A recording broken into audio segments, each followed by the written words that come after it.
When I first decided to return to my old fishing cabin after years of being away, I had no idea the kind of storm I was about to walk into, nor that a self proclaimed protector of a neighborhood, better known as Karen, had taken it upon herself to control not only who used the lake, but also who had the right to walk the old trail leading down to the water, a trail that, by all legal definitions, was the only official right of way written into the deed of my cabin when my grandfather first built it in the 1960s, long before there were manicured lawns, gated communities, or homeowners associations in the area, and certainly before anyone thought it was a good idea to give a nosy neighbor the power to dictate what was and wasn't acceptable on someone else's property. But that is exactly what had happened, and by the time I parked my truck near the cabin's weathered porch and stepped out into the crisp air, I could already see the signs, literally, that something had changed, because nailed to a fresh post just a few feet from where the trail began was a large white and red sign that read, "Private HOA access only, trespassers will be fined," and beneath it in sloppy black paint were the words, "fishing cabins," which immediately told me that someone, most likely Karen, had decided that my very presence was unwelcome and that the trail, which had always been open and used by my family for generations, was now being claimed as some kind of personal property under the homeowners association's control, though I knew full well that according to county records, the right-of-way easement was permanent and untouchable, written into legal documentation that even the most aggressive HOA board couldn't erase, no matter how much they puffed up their chests or printed intimidating signs. Still, the atmosphere of hostility was clear, and as I grabbed my bag from the truck bed and looked around at the cabins and newly built modern lake homes dotting the shoreline, I could see curtains twitching, heads turning, and phones being raised, as though word had already spread that the cabin guy was back, the one who didn't fit into their neat little HOA vision of lakeside living, and I felt the weight of dozens of eyes pressing down on me before I even had the chance to step foot on the trail itself. But I kept walking, my boots crunching against the gravel, my heart beating with a mix of nostalgia and growing irritation, because while I remembered the smell of pine, the quiet lap of water against the shore, and the memories of fishing trips with my father, I also realized that those memories were being overshadowed by a modern reality where someone like Karen believed she had the power to erase history and bulldoze over rights in the name of community standards. And sure enough, just as I placed my foot on the edge of the trail, I heard the unmistakable sharp voice that could only belong to someone who had been waiting for me, a voice dripping with indignation and forced authority, barking out, "Excuse me, you can't go there. That's HOA property now." And when I turned, there she was, standing with hands firmly planted on her hips, oversized sunglasses hiding her eyes, a clipboard tucked under one arm as though she were conducting official business, and a smug smirk on her lips that told me she believed she had already won whatever confrontation was about to happen. But she didn't know me. She didn't know the history of my cabin or the ironclad legal rights I had. And most importantly, she didn't know just how stubborn I could be when someone tried to push me off what was mine. Still, I didn't want to blow up right away because I wanted to gauge just how far she thought she could take this, so I kept my voice calm, even polite, as I said, "This trail is the legal access to my cabin's fishing rights, ma'am, and I'm going to use it just like my family always has." But Karen, being Karen, scoffed and stepped closer, pointing at the sign behind me as though that settled everything, her tone rising as she said, "That sign means you can't. We voted on it at the HOA meeting, and if you step foot on that trail again, I'll have the association fine you. And trust me, we don't play around with violators." To which I almost laughed, because the arrogance was staggering. Imagine thinking a homemade sign and a neighborhood vote could overturn county-recorded easements. But instead of laughing, I simply pulled out a folded copy of the deed from my jacket pocket, one I had brought, precisely because I anticipated some kind of trouble, and unfolded it slowly, letting the paper crackle in the air as I said, "This piece of paper says otherwise, and unless you've somehow rewritten county law, I think I'll be on my way now." And with that, I stepped forward, brushing past her with just enough confidence to let her know I wasn't intimidated, though I could feel her fury radiating behind me, the kind of anger that wasn't going to burn out, but would instead smolder, waiting for the next opportunity to flare up. And as I walked down that trail toward the lake, Feeling the crunch of old pine needles and the rush of nostalgia flooding back, I knew one thing for certain. Karen wasn't done, not by a long shot, and this was only the opening move in what was about to become a very personal war over my right to fish in the waters my family had always called home. As I made my way further down the trail, my boots sinking slightly into the soft soil that had been dampened by recent rains, I tried to push Karen's shrill voice out of my head, reminding myself that this was my land, my cabin, my legacy, and that no amount of HOA drama could take away the memories of summers spent fishing with my father and grandfather, the smell of campfire smoke curling into the star-filled sky, or the satisfaction of pulling in a trout from the clear waters of the lake. But no matter how much I tried to focus on the good, the nagging thought of Karen lingered like a mosquito buzzing in my ear, and when I finally reached the water's edge and stood at the dock, breathing in the cool air that smelled faintly of pine and algae, I noticed something else that made my blood run hot. The dock itself, the very one that had belonged to my family for decades, looked altered, as if someone had tampered with it, with new boards nailed haphazardly across the old structure, and a thick, freshly painted chain strung across the entrance with a glaring HOA members only sign dangling from it. At first, I thought it was a mistake, that maybe another dock had been built nearby and I had walked to the wrong one, but the initials my father carved into the wood years ago were still faintly visible beneath the layers of new paint, and that was all the proof I needed that this wasn't just Karen's doing, it was the HOA, as a whole, an organized attempt to erase me from the lake altogether. And though my fists clenched at the sight, I forced myself to take a deep breath, kneel down, and run my hand along the grain of the wood as though to remind myself that no amount of paint, chains, or signs could erase the truth of what had always been mine. Still, I wasn't naive, and I knew exactly what kind of battle I was stepping into, because people like Karen didn't just throw up signs and walk away. They escalated, they schemed, they whispered in board meetings about unruly outsiders and property values until they whipped the rest of their neighbors into a frenzy,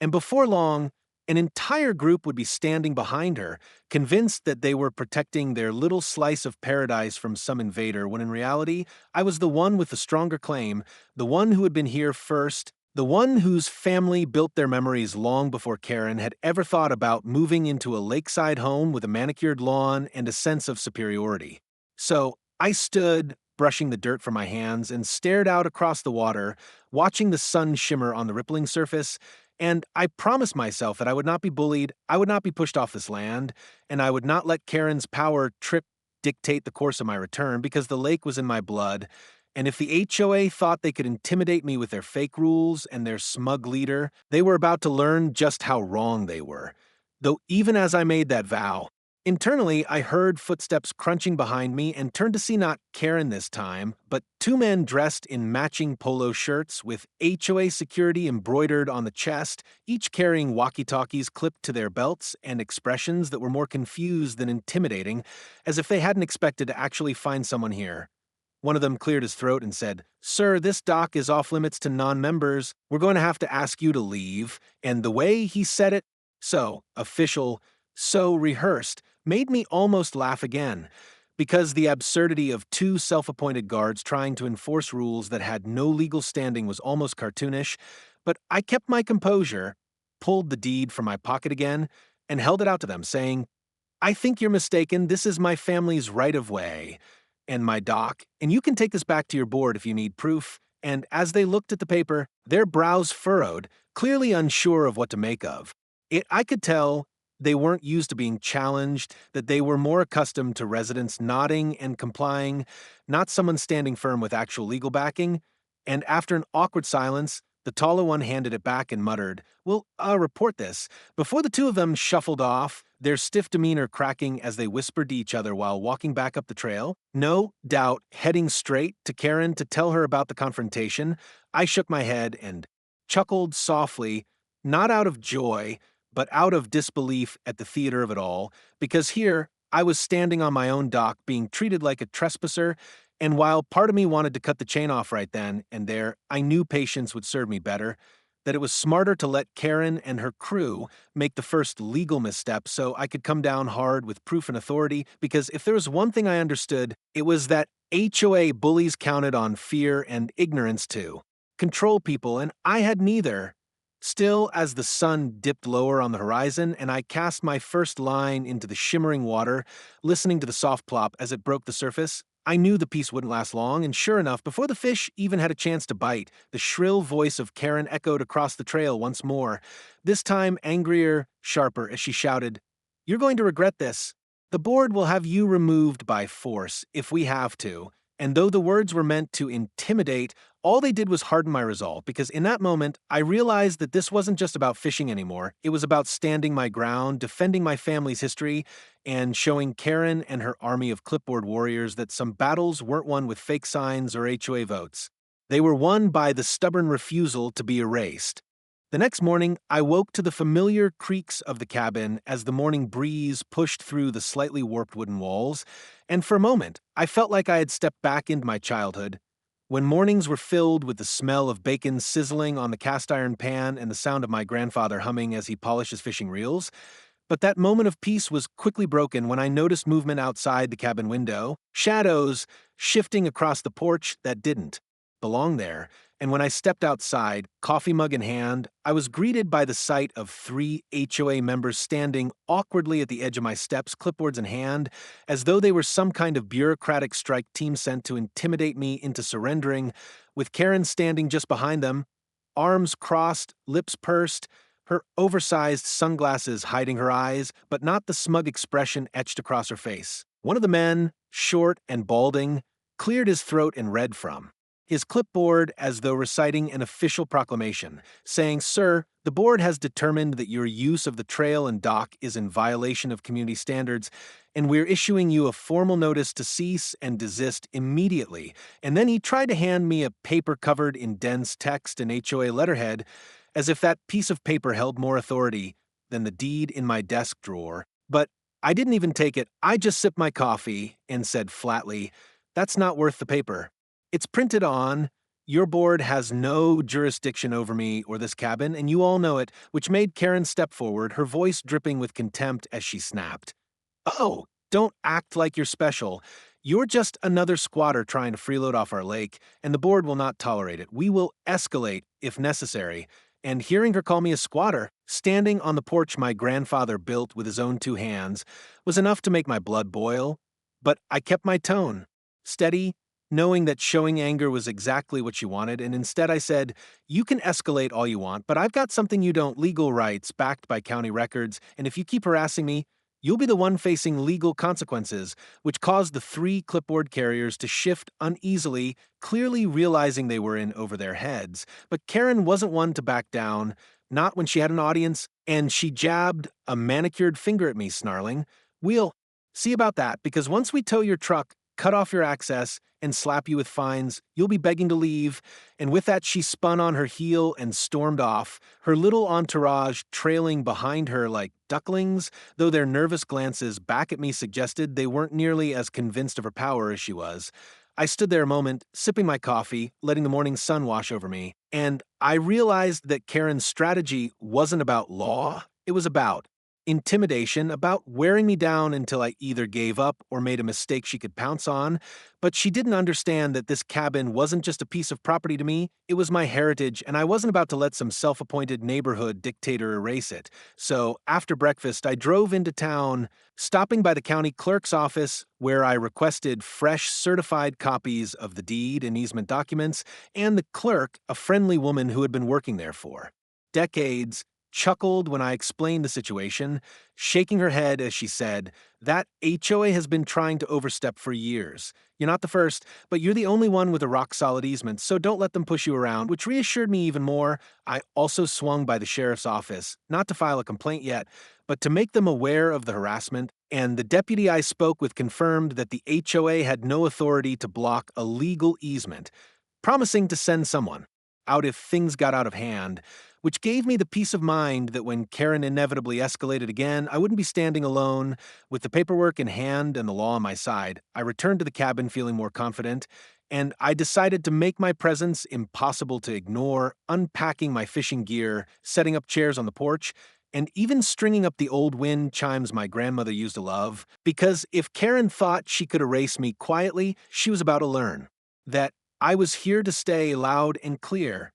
Sure enough, that afternoon as I walked back down to the dock, I found the chain still in place, glinting in the sunlight like a dare, and instead of ignoring it this time, I pulled a pair of bolt cutters from my truck bed and snapped it clean in two, tossing the useless lock into the trash bin by my cabin, because no illegal chain was going to stop me from fishing on my family's dock. Not 10 minutes later, as if she had been watching from her window, the entire time, Karen came storming down the trail, phone in hand, recording me as she shouted, "That's destruction of HOA property. You're going to jail for this." And I couldn't help but laugh, holding up the freshly certified deed toward her camera and saying, "Nice try, Karen. But this dock is mine, this trail is mine, and you're the one trespassing on my rights," which seemed to infuriate her even more, her face turning red beneath the sunglasses as she screamed, "You don't belong here. People like you drag down our community." And with those words, she revealed the truth. It was never about rules or standards. It was about control,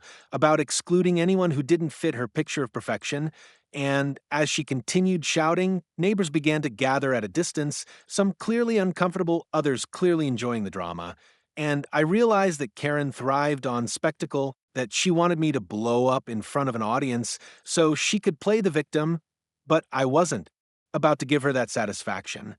So I simply turned back to the water, cast my line, and let her rant until her voice grew hoarse, because nothing enraged a control freak more than being ignored.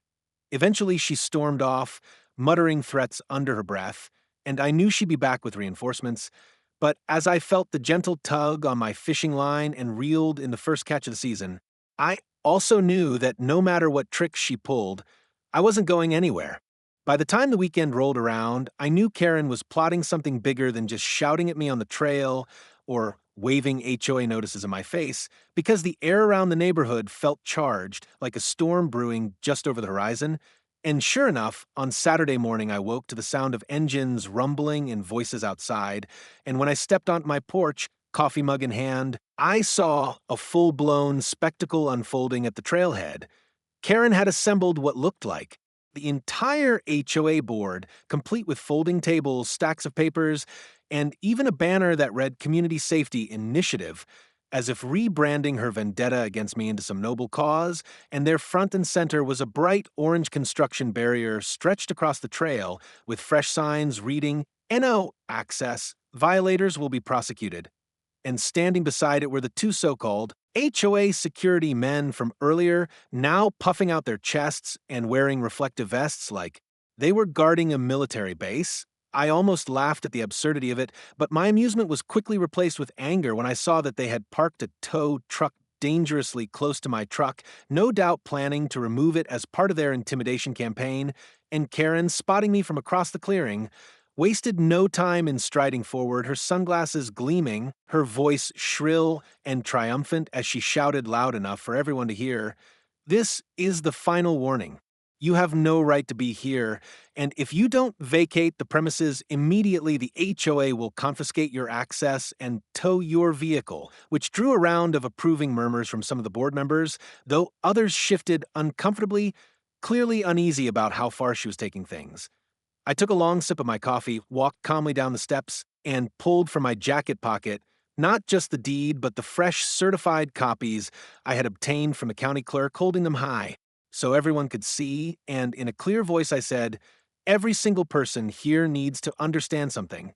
This cabin predates your HOA, this trail is a legally protected easement, and this dock has been in my family for over half a century. No sign, no barrier, and no clipboard meeting can erase the law. And if you continue harassing me, you're not just breaking community guidelines, you're breaking state law,"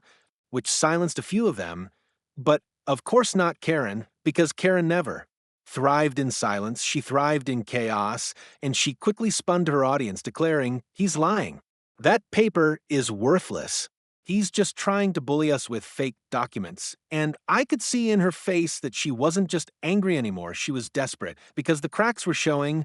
The board members weren't nodding along as eagerly, and the so-called security guards were exchanging nervous glances as if realizing they were way out of their league.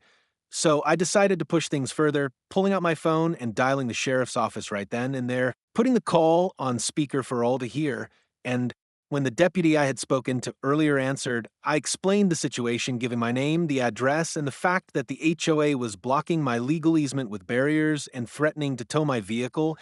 And I'll never forget the way Karen's smug expression faltered when the deputy's voice came through the phone loud and clear. Sir, you have every right to access your easement, and if they interfere with it again, we'll send a deputy to enforce your rights. Those HOA members have no authority over you or your property, which sent a ripple of murmurs through the crowd and left Karen momentarily speechless, her jaw tightening as she scrambled to regain control, muttering something about miscommunication and safety concerns. But I could see the doubt spreading among her followers, and that was the first real victory I'd had since returning. Of course, Karen wasn't one to retreat entirely, so she doubled down, snapping at her board members to keep the barrier in place until they could review the documents with their lawyer, which made me laugh openly, shaking my head as I said, "By all means, Karen, review them, call whatever lawyer you want. Just make sure they brush up on easement law before embarrassing you further." And with that, I walked right past the barrier, ignoring the sputtering protests, and headed down the trail toward the lake, making it clear that I wasn't going to be intimidated by their theatrics. Behind me, I could hear Karen yelling at her board members to stand strong and show unity, but the cracks were obvious. Half the group stayed behind at the barrier while the others drifted back toward their homes, whispering among themselves, and I knew it was only a matter of time before her control over them fractured completely. Still, as I reached the dock and sat down to cast my line, I couldn't shake the sense that Karen wasn't finished, that she would find new ways to escalate, because people like her didn't just give up. They obsessed, they schemed, they turned molehills into mountains until everyone around them was exhausted. And sure enough, later that evening as the sun dipped low and I packed up my fishing gear, I spotted Karen pacing on her porch, phone pressed to her ear, her free hand gesturing wildly as though she were orchestrating her next move, and I had no doubt she was calling not just her lawyer, but anyone else she thought could bolster her campaign against me. Neighbors, board members, maybe even county officials, though she would quickly learn that no amount of phone calls could erase the law. Still, I knew I had to be ready because while I had the deed, the law, and even the sheriff on my side, Karen had persistence, a network of willing followers, and a taste for drama that turned even the smallest disputes into neighborhood-wide battles, and I braced myself for the war of attrition that was about to come, promising silently to my grandfather's memory that I wouldn't back down, that this cabin and this lake would remain ours no matter how loudly Karen screamed or how many barriers she built. Because sometimes standing your ground wasn't just about property, it was about honoring the past and refusing to be bullied out of what was rightfully yours. Sunday morning came with a fog that curled low across the lake, the kind of mist that made everything feel quiet and surreal. But the peace didn't last long, because the moment I stepped out onto the porch with my coffee, I saw something that made my stomach knot: freshly posted laminated notices stapled to trees and fence posts all along the trail, each one bearing the HOA's official logo and stamped with words in bold red letters. Notice of trespass, non-members will be reported to authorities, and beneath the threatening headline, smaller text outlines so-called fines, penalties, and even threats of criminal charges, as if Karen had transformed the trail into her personal fiefdom overnight, and standing at the center of it all, clipboard in hand, was Karen herself, flanked by two HOA board members who were busily hammering more signs into the ground while she supervised with the air of a general commanding her troops. I couldn't help but shake my head at the absurdity of it, because it was obvious she had printed these notices herself, likely on a home printer, and yet she paraded them around as though they were official court orders, her voice carrying through the mist as she barked instructions. Make sure every tree is covered. No one should be able to claim ignorance of the rules. And when she finally spotted me standing on the porch, she raised her chin high, smirked, and called out, "Enjoy your coffee while you can, because soon enough you'll be drinking it from somewhere else. Our lawyer is already preparing a case to have you permanently barred from this lake." And her words, though intended to rattle me, only hardened my resolve because I knew her threats were built on sand, and the more she escalated, the more she revealed her desperation. I decided right then that ignoring her wouldn't be enough anymore. I had to go on the offensive, so I grabbed my phone and began photographing every single one of her fake notices, making sure to capture the HOA logo, the false fines, and the exact locations where they were stapled onto property that wasn't theirs, because I knew when the time came to present this evidence, the county and even a judge would see it for what it was: harassment, plain and simple. As I walked down the trail snapping photos, Karen trailed behind me, recording me with her phone and narrating loudly for whoever might watch later, saying things like, "Here, we have the squatter trying to destroy official. HOA postings, proof that he doesn't belong here." And though I ignored her, I couldn't ignore the way her board members shifted nervously as they hammered in the signs, their expressions betraying doubt, as though they were finally realizing they had thrown their lot in with someone who was crossing a line too far. When I reached the dock, I found yet another escalation waiting for me. The chain I had cut was back, this time thicker, bolted directly into the posts, with two padlocks securing it in place, and hanging from the center was a massive sign that read, "Property of HOA, private use only," as if repeating the lie loudly and boldly enough would make it true. My jaw clenched at the sight, but instead of cutting it again, I pulled out my phone and called the sheriff's office on the spot, explaining that despite their previous warning, the HOA had continued to block my easement and had now plastered the area with false legal notices. And within 30 minutes, a county deputy arrived, his cruiser pulling up near the trailhead,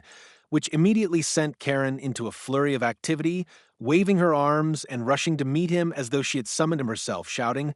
"Officer, thank goodness you're here. This man is trespassing, harassing our community, and destroying HOA property." But the deputy, a seasoned man with tired eyes who clearly had dealt with her antics before, calmly held up a hand and asked for both sides of the story. I presented my deed and the fresh certified copies I had obtained, laying out the history of the cabin, the easement, and the harassment, while Karen jabbered on about community votes and standards, waving her fake notices like they were court orders. But the deputy didn't buy it for a second. After reviewing my documents and glancing at the signs, he turned to Karen and said firmly, "Ma'am, these notices are not legally binding. You have no authority to block this easement.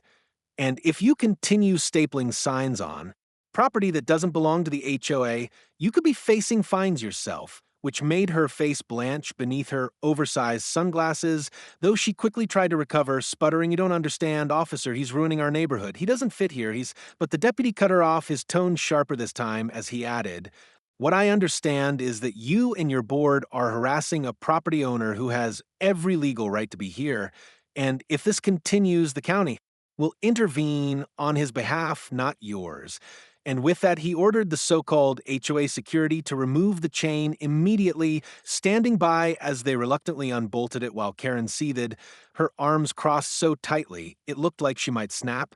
I stood quietly, not gloating, not provoking, just letting the law speak for itself. And when the deputy left, warning Karen one last time to drop it before you make it worse for yourself, I could see in her eyes that this was far from over. Because Karen wasn't the type to admit defeat, she was the type to double down, to stew in her humiliation until she found a new angle of attack. And sure enough, as the crowd of neighbors dispersed, some shaking their heads at the scene they had just witnessed, Karen lingered, her phone pressed to her ear once again, whispering furiously into it as she shot me glances that promised the battle had only just begun. I knew then that the fight wasn't going to be settled with chains, signs, or even deputies. It was going to escalate into a war of attrition, a battle fought in meetings, letters, phone calls, and maybe even courtrooms. But as I stood on my dock, the lake stretching out before me like a mirror of defiance, I felt no fear, only determination, because Karen might have control over her HOA, but she would never have control over me, and no amount of schemes or intimidation could erase the simple truth. This trail, this dock,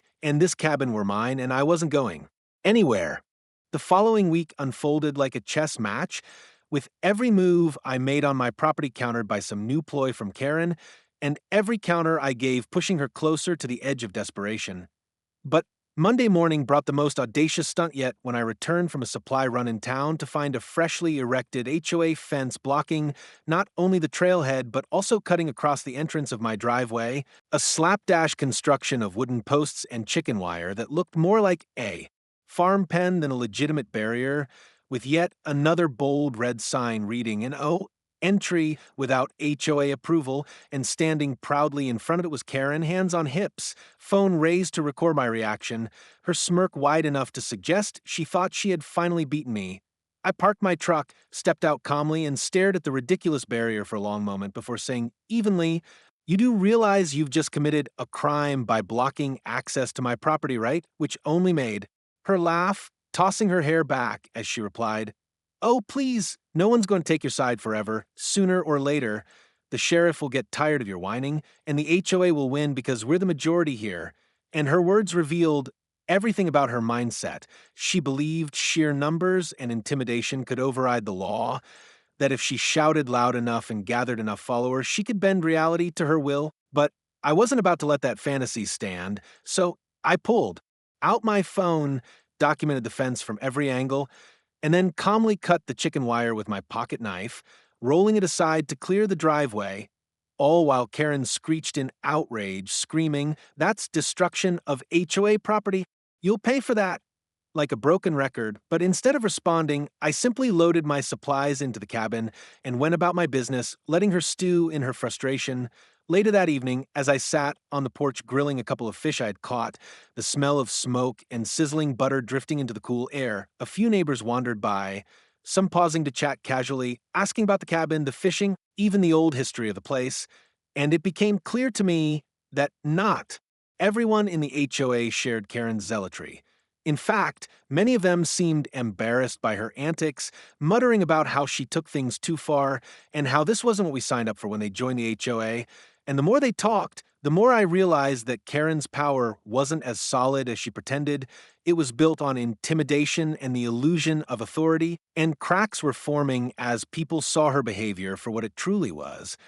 But Karen, oblivious or unwilling to accept that reality, escalated again the next day by calling in a so-called emergency HOA meeting right there at the trailhead, complete with folding chairs, coolers of soda, and a makeshift podium where she launched into a fiery speech about how I was a dangerous outsider, a squatter threatening property values, and a menace to the community who must be removed at all costs. Her voice carrying across the lake like the screech of an angry gull, and though some of her faithful clapped and cheered, I noticed far more people standing in the back, arms crossed, shaking their heads or whispering to each other, clearly unconvinced by her hysteria. I decided then to make my move, walking calmly into the crowd with my stack of certified documents, handing copies to anyone who would take them, and explaining in a steady voice that the cabin was mine, the easement was legally binding, and the HOA had no authority over me or the trail. And as I spoke, I saw the doubt spread like ripples in water. Neighbors flipping through the papers, realizing that Karen had lied to them, that her safety initiative was nothing more than a personal vendetta disguised as policy. And for the first time, Karen looked genuinely rattled, her face flushing as she shouted over me, trying to drown out my words. But the harder she screamed, the more unhinged she appeared, and the more her credibility crumbled in front of the very people she depended on for support. Later that night, under the cover of darkness, I heard footsteps near the dock and caught the faint beam of a flashlight flickering across the water, so I grabbed my own light and crept down the trail silently, only to discover Karen and one of her board members fiddling with the dock, their hands full of chains and locks, clearly trying to reseal it after the deputy had forced them to remove the previous blockade. And when I shined my light on them, Karen froze like a child caught stealing cookies, her face twisted into a mask of fury as she shrieked, "You can't stop us. This dock doesn't belong to you anymore." But I simply recorded the entire scene on my phone, capturing her words, her actions, and the illegal tampering, then calmly said, "Thanks for the evidence, Karen. You've just made my case even stronger," before turning and walking back up the trail, leaving her sputtering in the dark. The next morning, I drove into town with that video and showed it to the sheriff's office, and within hours, Karen received a formal warning delivered straight to her doorstep, a deputy telling her that one more stunt like that, and she'd be facing criminal charges for trespassing and vandalism. And though I didn't see her reaction, I heard about it from neighbors who said she went ballistic, pacing her porch, screaming into her phone, and threatening lawsuits against anyone who betrayed her. But the tide had turned, and more people were starting to distance themselves from her crusade, tired of the drama, tired of the embarrassment, tired of being dragged into a war they never wanted. Still, I knew Karen wouldn't stop, not until she had exhausted every option, every ounce of influence, every ounce of her energy, And I braced myself for what came next, because if her past behavior was any indication, she wasn't going to go quietly, she was going to go nuclear, and when she did, I needed to be ready not just to defend myself, but to finally put an end to her reign of intimidation once and for all. The storm came in the form of paperwork and intimidation, and I should have seen it coming because when Karen realized her fences, her screaming fits, and her midnight sabotage had failed, she tried the one weapon she thought could finally drive me off: the courts. So, one morning I opened my mailbox to find a thick envelope stuffed with legal looking documents stamped with the HOA's logo, accusing me of trespassing, unauthorized use of community property, and endangering residents by harboring an unsafe and unregulated structure, as though my grandfather's cabin, standing firm for decades, was suddenly some sort of biohazard. And while at first glance the claims were laughable, the aggressive language and the demand for thousands of dollars in fines showed me that Karen had gone all in on this last-ditch offensive. But instead of panicking, I called my attorney, the same no-nonsense lawyer who had helped me with the property transfer years back, and after skimming the so-called lawsuit, he chuckled and said, "This is nothing but a bluff. They don't have jurisdiction over you, your cabin, or that trail, and the judge will throw this out faster than you can say HOA Karen," and his calmness reassured me, though I still felt the weight of what was coming because Karen wouldn't stop at filing. She would make sure every neighbor heard about it, spinning her narrative that I was dragging the whole community into chaos by refusing to bow to her rules. Sure enough, by the next day, flyers appeared taped to mailboxes and stapled to bulletin boards at the local store, screaming headlines like "Outsider threatens our community" and "Join the HOA in defending our lake," plastered with my name and even my cabin's address, essentially doxing me to anyone who hadn't already heard the saga.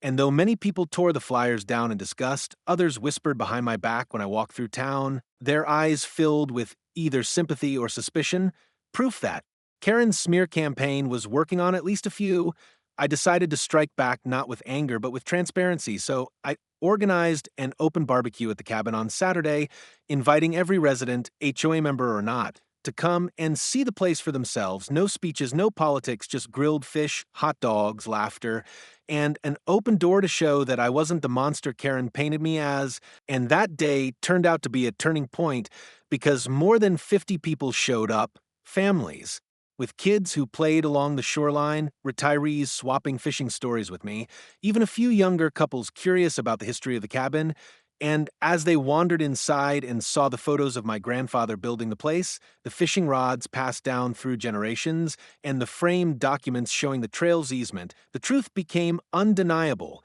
This was heritage, not hostility, and many left shaking my hand and thanking me for the hospitality, their whispers changing from doubt to support.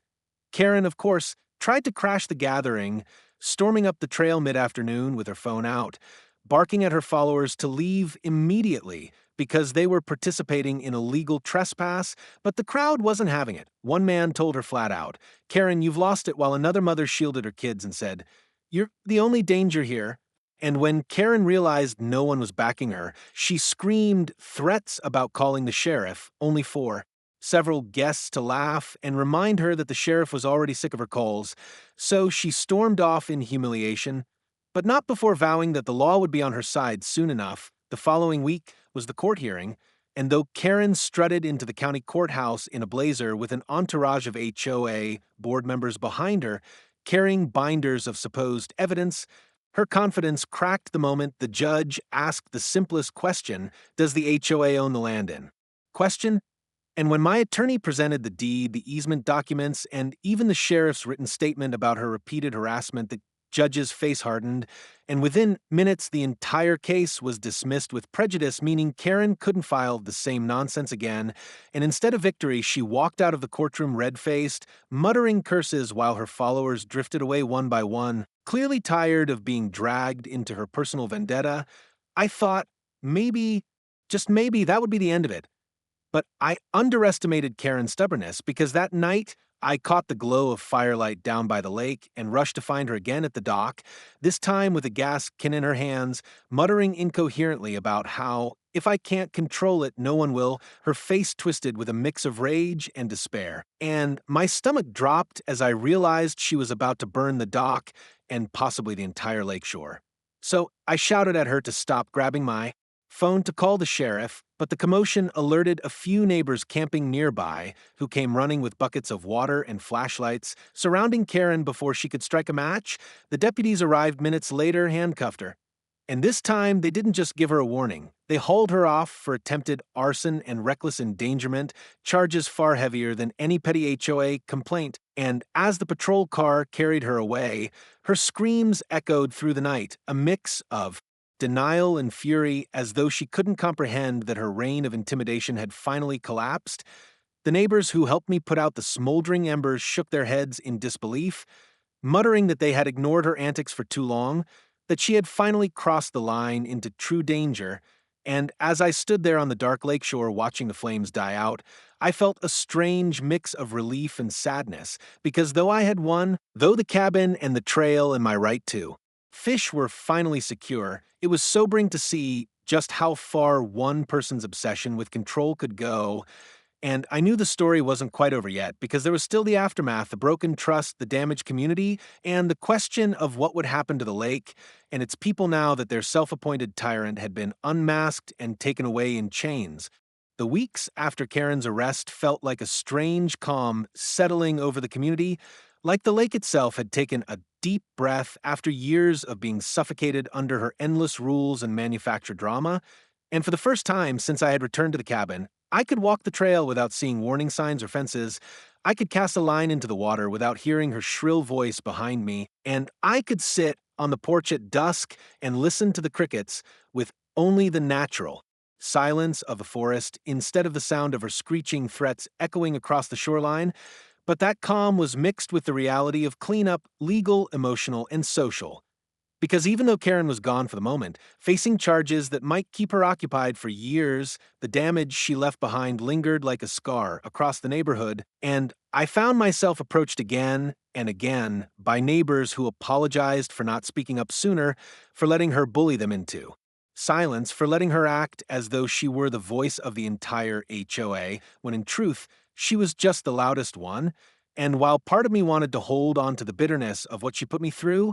I also recognize that community only heals when you give it a chance. So I shook hands, I listened, I forgave where I could, and I encouraged them to use this moment to take back control of their HOA, not by fighting outsiders like me, but by focusing on what actually mattered: maintaining their properties, preserving the lake's beauty, and ensuring kids could play and families could thrive without fear of one person dictating their lives. Surprisingly, that message caught on. And within a month, the HOA board quietly removed Karen from her position, electing a new president who was far less interested in petty power struggles and far more interested in practical solutions like trail maintenance, safety lighting, and organizing fishing tournaments that actually brought neighbors together rather than tearing them apart. And when they invited me to join as a community partner rather than a member, recognizing that I wasn't under their jurisdiction but could still collaborate on events, I accepted, not because I needed their approval, but because it felt like a symbolic way of closing the wound, of showing that the feud was over.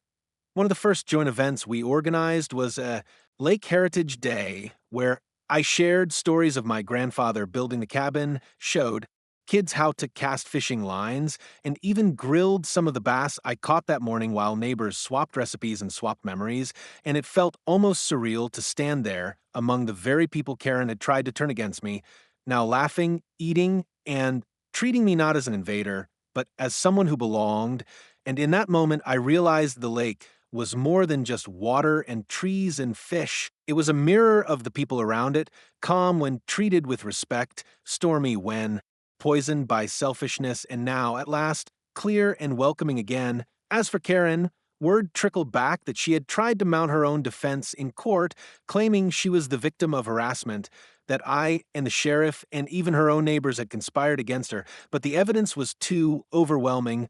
The video of her attempting to burn the dock too damning, and she was convicted of reckless endangerment and sentenced to community service and probation, her once feared voice reduced to a bitter mutter in the corner of town, avoided by even her former allies. And though part of me expected her to resurface someday with more schemes, the truth was that her credibility had been shattered beyond repair leaving her as just another cautionary tale whispered about in coffee shops and bait stores, a reminder of how far obsession with control can drag someone. When I think back on everything now, the fences, the lawsuits, the screaming confrontations on the trail, I realize that in a strange way, Karen had strengthened my bond to the cabin rather than breaking it, because every obstacle she threw at me forced me to stand firmer, every false claim made me dig deeper into the history of the land, every attempt to drive me away only reminded me why it mattered so much to stay, and now the cabin is not just a retreat, but a symbol of resilience, a reminder that some things are worth protecting not just for yourself, but for the legacy of those who came before. And for those who will come after.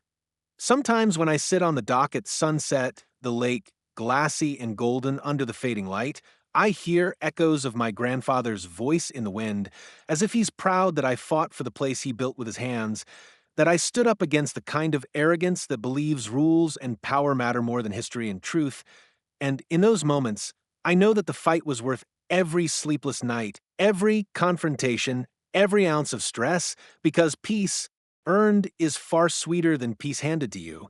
The neighbors now joke about Karen's reign like it was a bad dream, but I don't joke. I remember it too clearly, and I know that people like her exist everywhere, people who mistake dominance for leadership, who think fear equals respect. But I also know now that they only succeed when good people stay silent, and once voices rise and truth is spoken, their power collapses like the flimsy fences she once built across the trail. So, as the seasons turn and the lake shifts from summer warmth to autumn chill, I take comfort in knowing that my cabin stands strong. The trail is open, the community is healing, and Karen's story has ended not with me losing my heritage, but with her losing the very grip she thought she could hold forever.